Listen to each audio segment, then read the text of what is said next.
A recount has officially begun for 2 primary races in Buncombe County. News 13's Anjali Patel explains which races are getting a second look and why. On Wednesday, workers began the big undertaking of using machines like this to recount the more than 54,000 ballots that were cast in the May 17th primary. Primary election results are certified, but 2 races are getting re-examined in Buncombe County. One that resulted in a rare tie, the first one county leaders recall in more than a decade. Pratik Bhakta and Sherry Higgins both got the exact same number of votes in the Republican primary for North Carolina House District 115.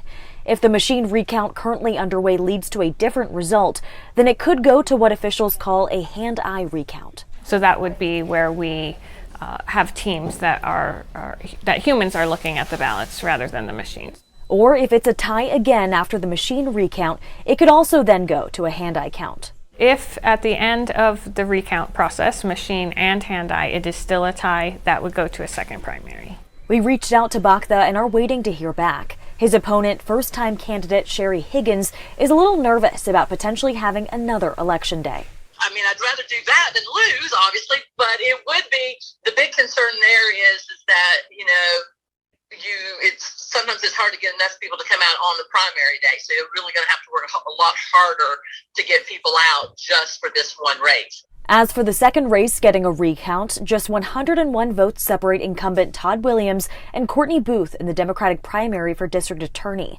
Booth requested a recount. And with a margin this close, I wanted to exercise that right and just to make sure every vote is counted, make sure every page is turned.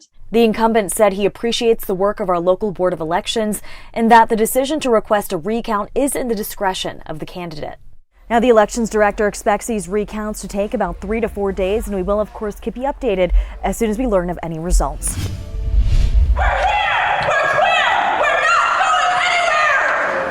State senators have approved House Bill 755, otherwise known as the Parents' Bill of Rights. The controversial legislation has been linked to Florida's Don't Say Gay law. News 13's Samir Nefsi has more on the divided opinions over the bill. State lawmakers who support HB 755 believe the bill will broaden the rights of parents in education and transparency in the classroom. Meanwhile, critics feel it might do more harm than good for students by potentially outing them. First of all, the Call to Parents' Rights bill is entirely inaccurate. Many critics of the bill have drawn comparisons to the Don't Say Gay bill. This is not simply a copy and paste from the Florida bill. It's not that at all, but it has some of the very same themes. The bill would ban instruction on sexual orientation and gender identity in public schools from kindergarten to 3rd grade and require school officials to tell parents if a student changes their pronoun. For students that know that their parents are biased or bigoted around LGBTQ identities, they may not feel safe coming out at home. They may go to a school counselor or social worker to talk with them about, how do I talk with my parents about this? And so this bill would take those constructive, healthy relationships that students have and totally disrupt them. Lawmakers in the chamber voting 28 to 18 when outrage erupts. Your children are going to die because of this.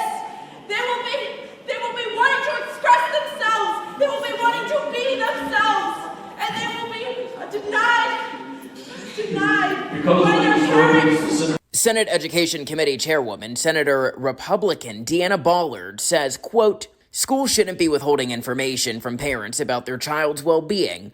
The bill establishes transparency as a new norm in education," end quote. While Senator Julie Mayfield tells News 13, quote, "The bill solves a problem that doesn't exist and takes away a safe space for students." This is one party saying clearly, we like it, we think it's a common sense solution. The other party saying, no, this is overreach from the government.